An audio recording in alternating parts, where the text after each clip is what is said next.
le mouvement européen est là pour proposer les réflexions et les idées qui nous permettront de reconstruire ensemble l'Europe.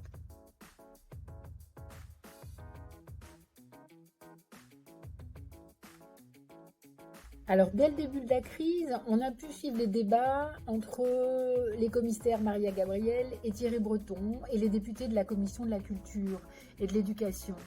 Et il a été souligné que les dommages causés au secteur culturel et créatif, en particulier aux petites entreprises et aux indépendants, les intermittents, les artistes-auteurs, signifiaient beaucoup plus qu'une simple perte d'emploi et s'échelonnait sur plusieurs années. C'est-à-dire que la crise, c'est pas seulement maintenant, c'est dans les 2 ans à venir, peut-être plus loin. Donc la culture et les valeurs de l'UE doivent être présentées, doivent être préservées, c'est le message, et préservées à tout prix. Il faudrait un plan de soutien européen au secteur culturel et créatif dans le cadre d'un plan de relance plus large de l'Union.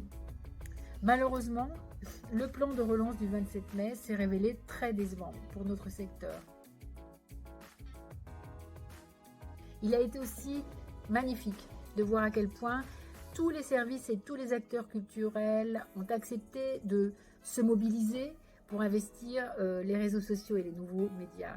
Et ça, dans un élan de générosité et de gratuité, alors qu'on sait que cette gratuité, c'est ce qu'on a combattu si violemment en demandant le vote et l'adoption de 3 directives. La directive CAPSAT, la directive droit d'auteur et la directive SMA. D'ailleurs, le président de la République s'est engagé à transposer ces mesures vitales pour les artistes et pour les artistes-auteurs d'ici la fin de l'année 2020.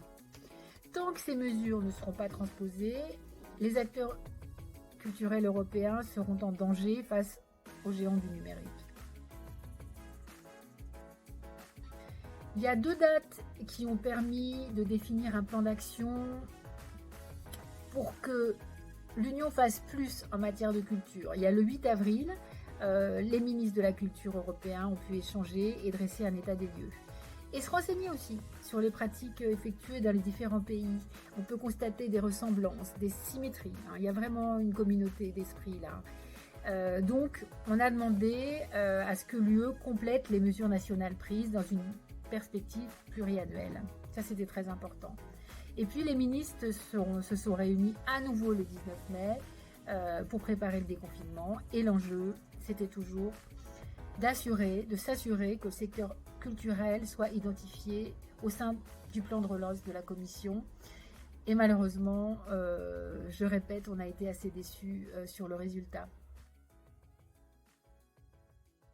Alors cette prise de conscience arrive alors que nous fêtons les 70 ans de la déclaration Schuman. Et je dirais qu'il n'y a pas de hasard et que les nouveaux enjeux de l'Union européenne sont bien là. La culture questionne toujours en amont. Et la culture nous propose de réfléchir très profondément à notre identité européenne. C'est notre désir d'Europe qui est en question. Et le prix que nous désirons mettre pour défendre cette identité et cette vision commune d'un monde qui refuse d'être dévoré par des enjeux multinationaux qui nous détruiraient.